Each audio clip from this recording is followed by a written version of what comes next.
an hour. It's a 15-minute talk, then followed by a 15-minute Q&A. So feel free to ask as many questions as you want. And this has been streamed live as well, so no echo. Echo away. No, Richie. Gurbil Magif, Gumagat Graham, agus Gumagat and Féle Scanan, agus and Taibhdhearc, agus National Courage Cheater Fall. The reason we've done this documentary quite differently because I did a documentary called The Pipe, which was on the Cara project up in Mayo. And we're very lucky to get funded by the Film Board and TG Ceathair and other broadcasters. But in making The Pipe, which was a film about Shell trying to lay a pipeline and build a gas refinery in a very small community in northwest Mayo where I lived, it was very specific to that village, and I filmed on the ground with local people as they battled against this pipeline. They battled against their neighbours, against the Gardaí, and it was a story of the village. And while I was filming that documentary, which is a very personal documentary, another story also emerged, which was the way that our government have managed our natural resources over the past few decades, more specifically our oil and gas resources. We have the second lowest oil and gas terms in the world next to the Cameroon. And the people who put these oil and gas terms in place were Ray Burke and Bertie Ahern, and there are huge question marks over the political background to our resources. As it stands, we have a lot of proven resources off the coast and also on land. And now, because of the price of oil, because of technology, scarcity of oil and other factors, the big companies are now moving in to Ireland, looking at developing these resources, looking at going back to fields that were drilled in the 70s and the 80s under different legislation, under more stricter terms, and now they're looking to commercialise these under very, very lax terms. So they may pay very little tax in Ireland, they may not land the oil or gas in Ireland, and there's very low regulation on oil and gas, and pretty much no state participation or regulation of these industries.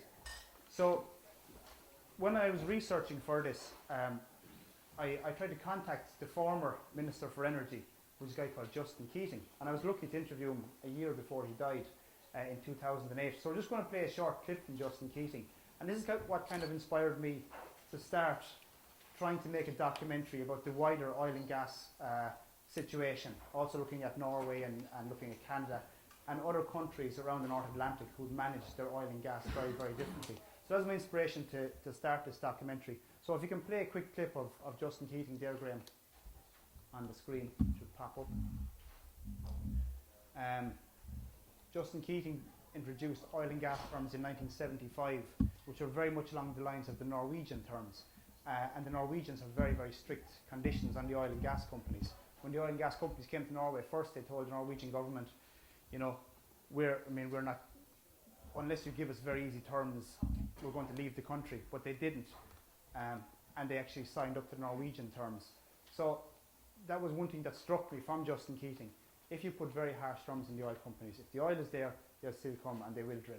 So here's a clip from Justin Keating.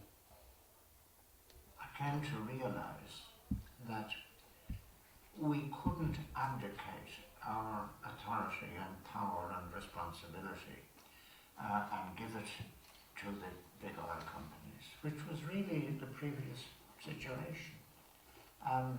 So we started to develop some expertise, to recruit some people, and perhaps the most important thing we did initially was to look at the developing situation in the rest of the world, and specifically on our own doorstep, well, almost, in the North Sea. One side of it Norway, one side of it Britain. Britain wasting their resource because the big companies were so powerful. Norway using it brilliantly so that they've now secured their future. Thank you.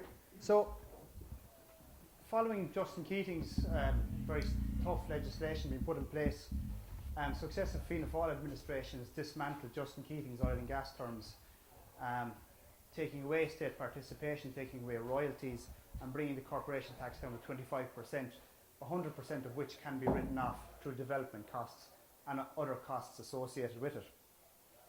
So what I tried to do after the pipe was I tried to get funding from broadcasters and different bodies to fund this documentary on the Irish oil and gas situation and on our management of this resource.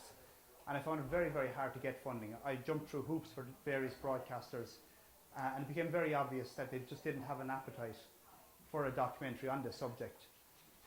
So then we went back to looking at how we could get funding for it. So we went the crowdsourcing route. We signed up to fund it, and we managed to raise 15,000 initially. So I'm at the initial stage of filming the documentary.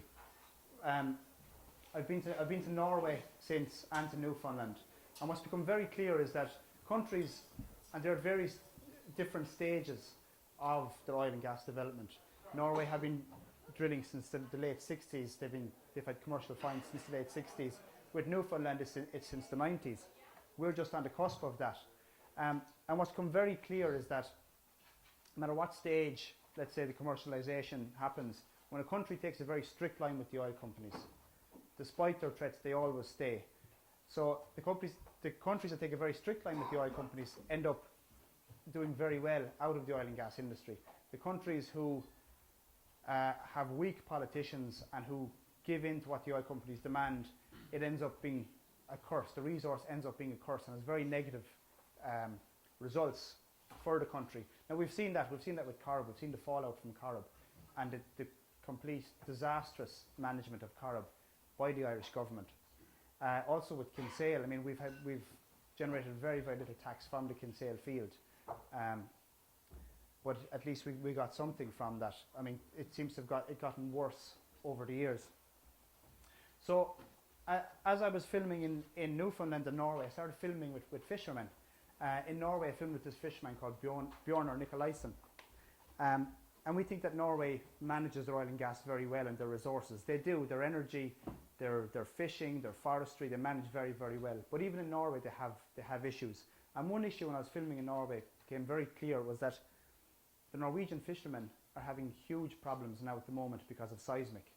The big fields in the south of Norway in the sea are on the decline.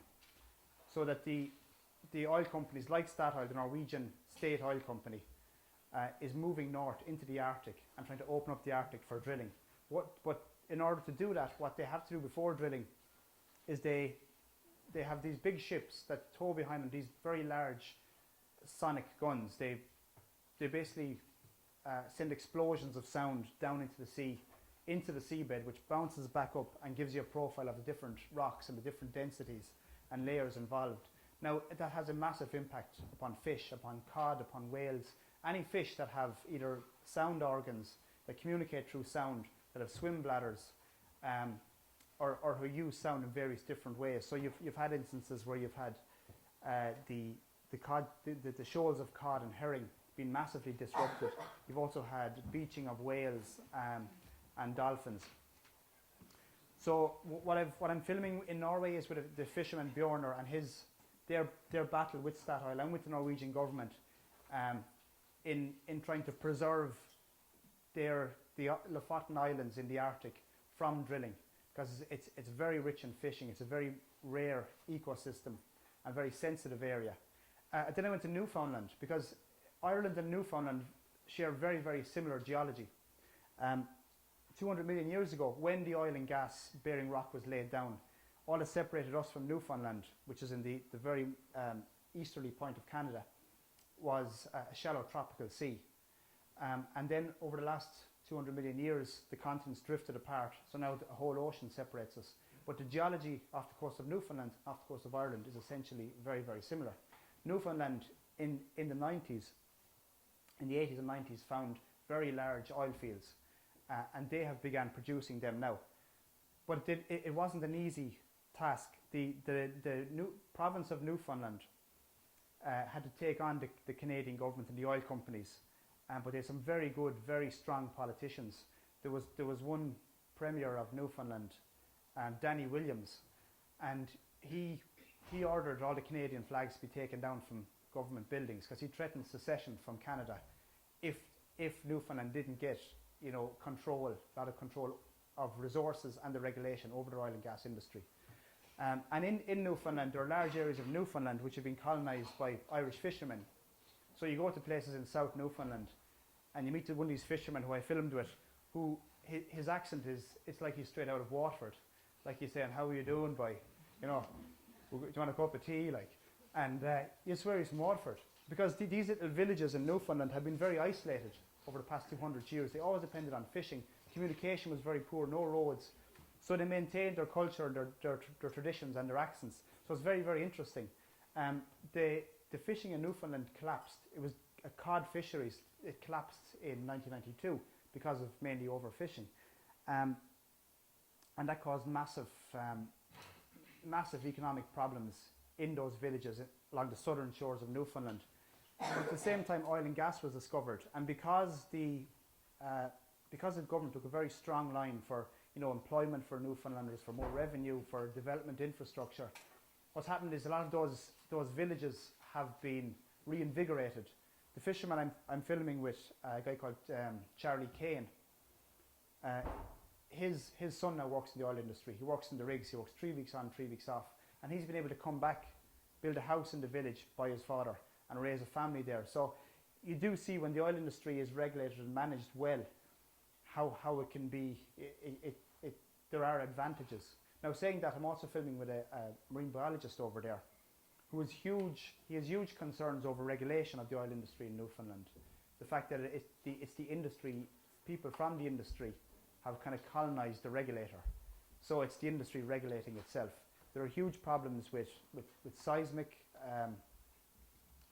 surveys, which have had massive impact upon the fishing, and also because of the oil spills and various accidents that are happening over there. So there's good and bad, and what I'm trying to do is I'm trying to use examples of Norway and Newfoundland to try and explore what's in store for Ireland when this kind of frontier of the west coast and the south coast opens up for oil and gas drilling, which it is starting to do. All the big players are coming in. The government has kind of stood back and allowed the free market to govern what happens off or offshore. And our biggest holder of acreage, which is the area off our shores, which is licensed oil and gas, is held by Tony O'Reilly of Providence Resources. So he's pretty much taken the role of government. He's managing a lot of these licenses, and he's bringing in big oil companies, and if they strike it rich in one of his licenses that he's paired up with, he will get a lot more revenue than the state will get. And it's impossible to know how much revenue will come to the state because of transfer pricing, write-offs, very, very poor laws that were written under very dubious circumstances. So in Ireland, what I'm doing is I'm filming with a fisherman in Ireland to get the perspective of a small fishing community which is on the verge of massive oil and gas development. And besides the fears and possibly the hopes of the oil and gas industry, what's also come to light is, the previous management of our fishing industry, how we gave away massive amounts of our fishing quotas to Europe in return for farm subsidies and other kind of goodies from Europe. And that's something I'll be exploring as well, the parallel between how we manage the fishing resource and what we've lost out on in terms of the fishing resource, where you have boats tied up in Rossaville, small boats, and you have massive big Dutch boats, Spanish boats, factory ships scooping out massive catches off the coast, and it's very hard to know if they're overfishing because of the quota system.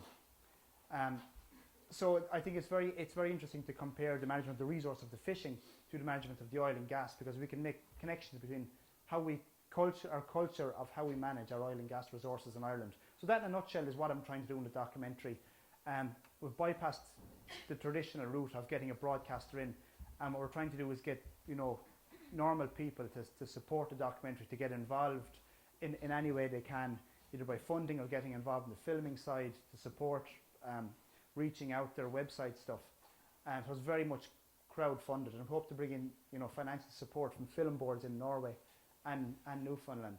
So I'm at the start of the project, and it's very interesting because we're building a website that's very interactive to get people involved.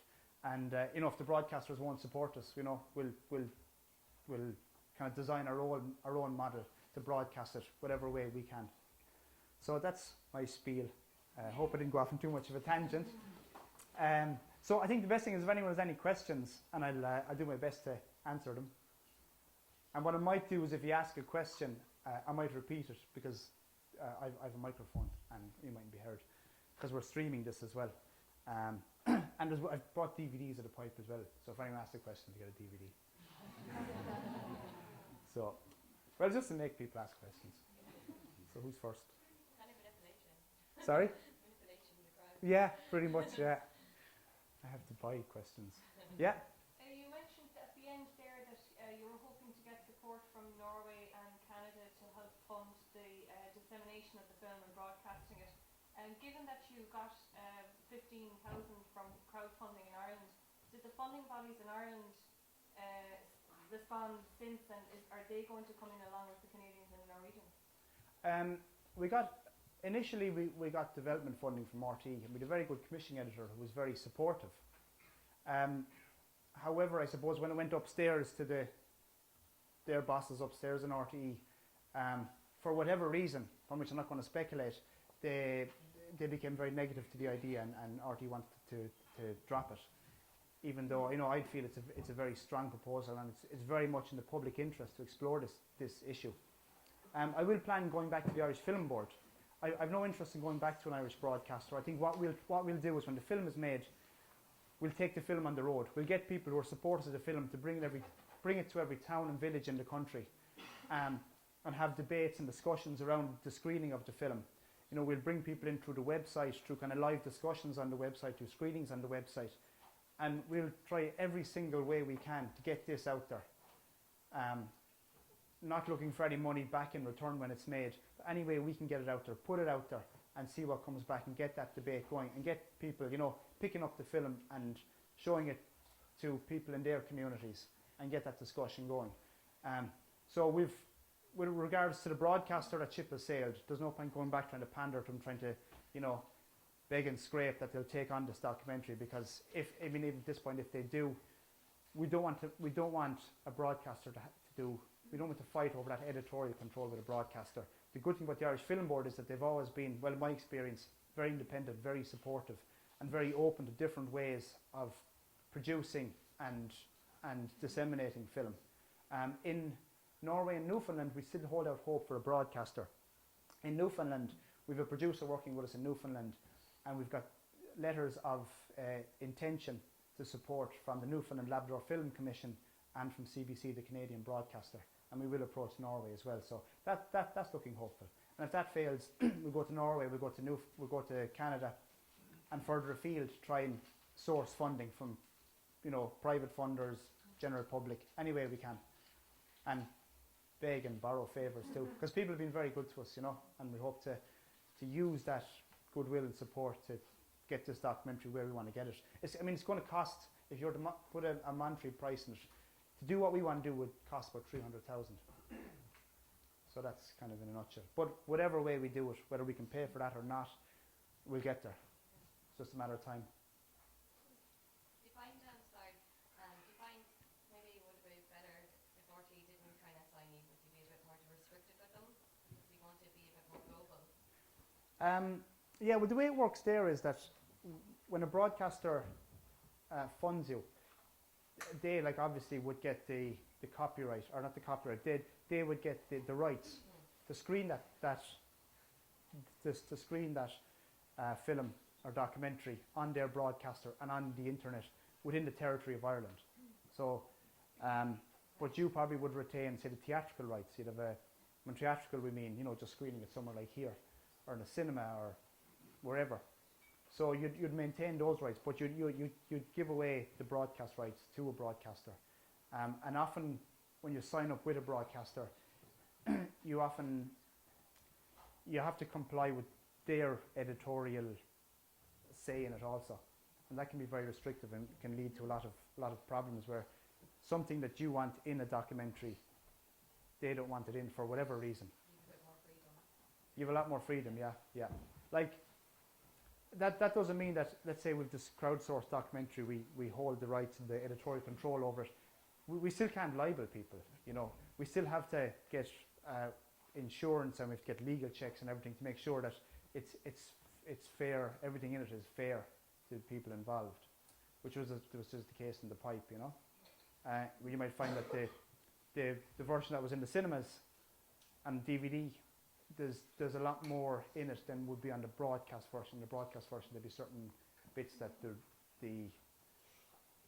they didn't want in, the broadcaster didn't want in for certain legal reasons. So by doing it this way, we have far more control, and we can actually, I think, we can pack a greater punch.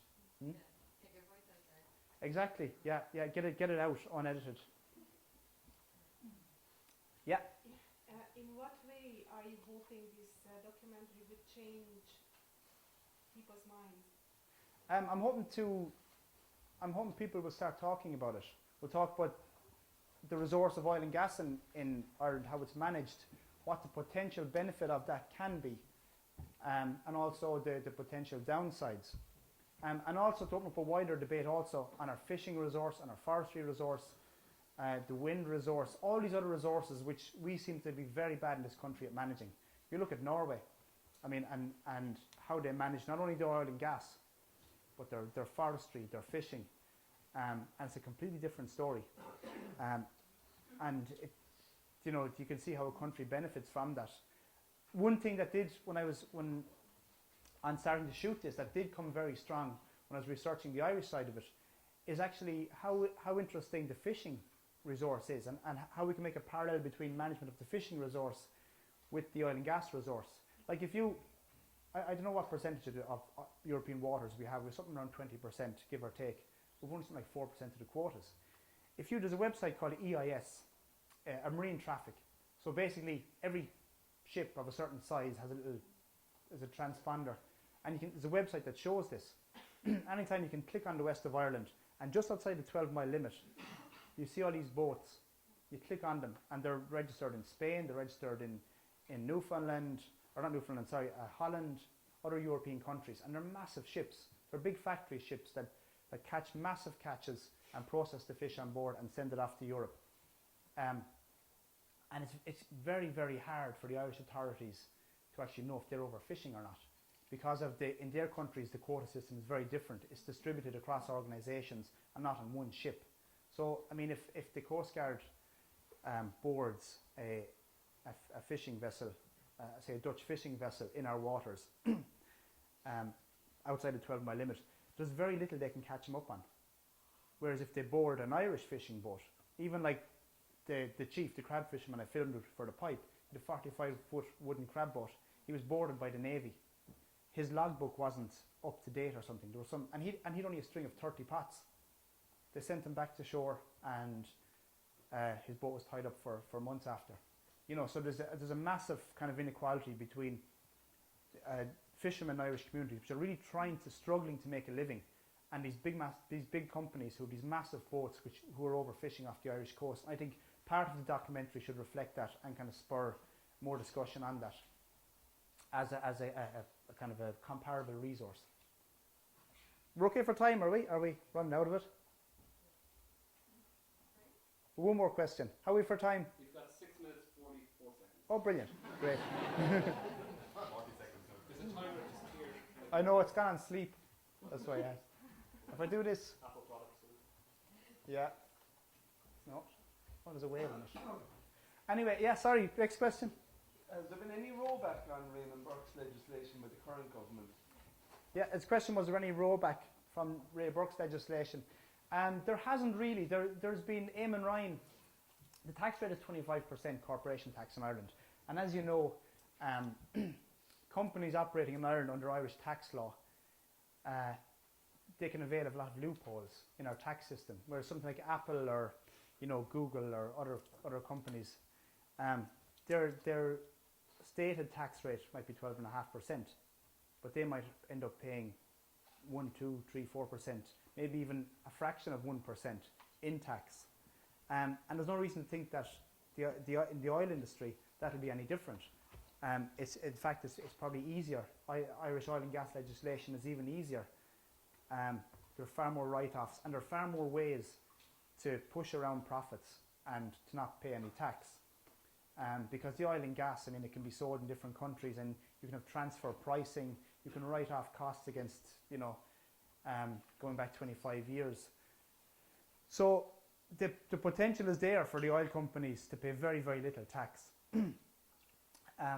Eamon Ryan did increase on more profitable fields the corporation tax from 25% to 40%.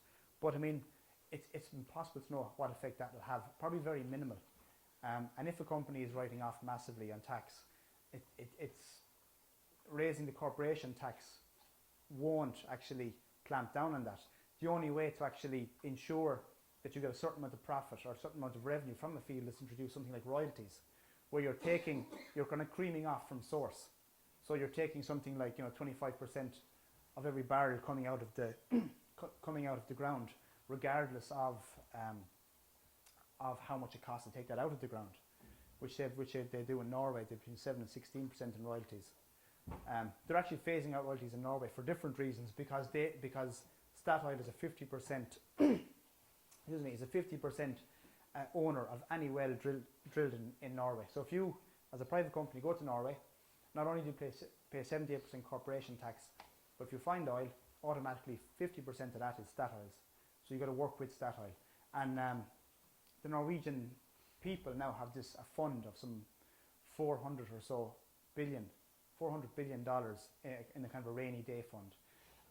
They have fantastic social infrastructure, physical infrastructure, but it all comes back to a really good way of governance, a really strong politicians, good regulation, and doing it in the interests of the public, as opposed to what some people might say in Ireland, our politicians made decisions which weren't in the best interests of the public, and they were more designed to appease more powerful private interests. So that'll be very much something I'll be following in the documentary. Anybody else? Question? I would have just thought that Pat Rabbit, being in the Labour Party, would have had at least some idea of distribution of wealth, Yeah. And he's the Minister of Natural Resources. You can imagine he'd be fairly clued in. Yeah. But obviously not.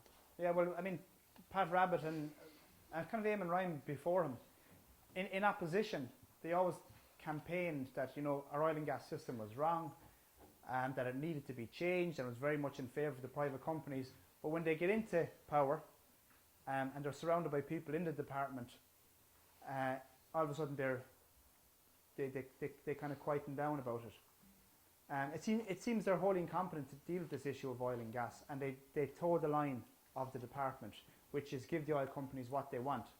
Justin Keating there, he had a department secretary called Joe Holloway, and himself and Joe Holloway were very good at breaking this monopoly the oil companies had, and they really took on the oil companies and got this legislation through despite massive pressure and massive kind of underhand dealing by the oil companies. And then tragically, of course, once Fianna Fáil came back into power, these oil and gas terms were dismantled to the system we have today.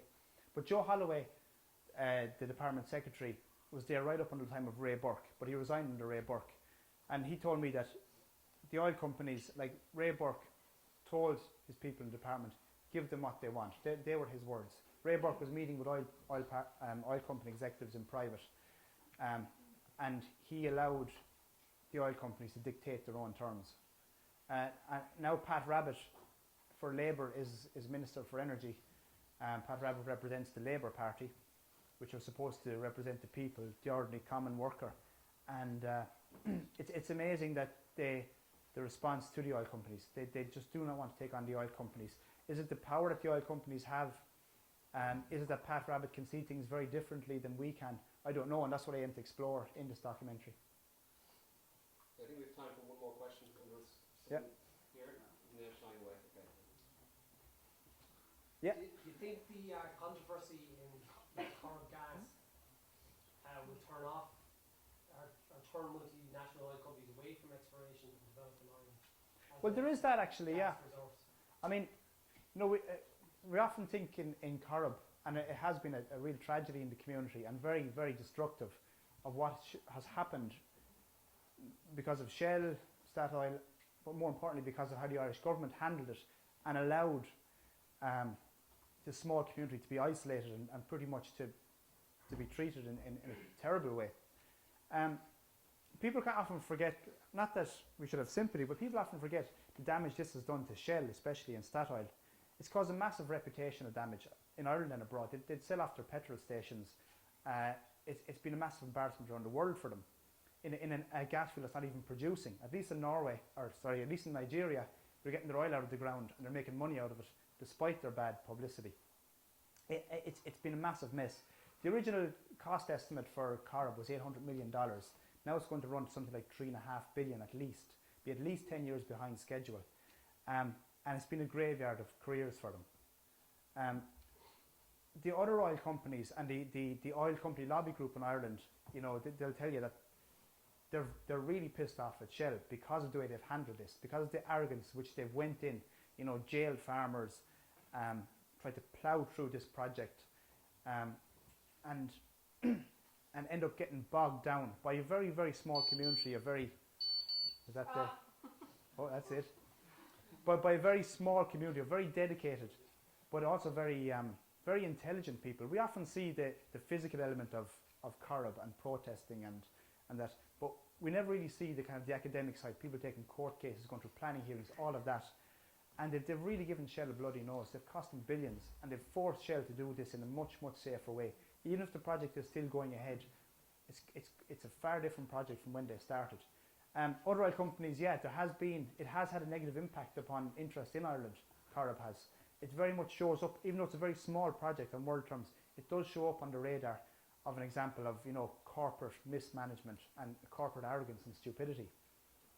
But saying that, all the indications are very strongly that the resources are out there, and we're seeing a massive increase in interest of the multinational companies in the west and south coast, also on land with fracking, which is another huge issue in Ireland. So that interest is definitely there, and over the next 10 years I think we'll see a massive increase in interest and moving towards commercialisation of fields they have known about since the late 70s. Okay, I think we'll wrap up there.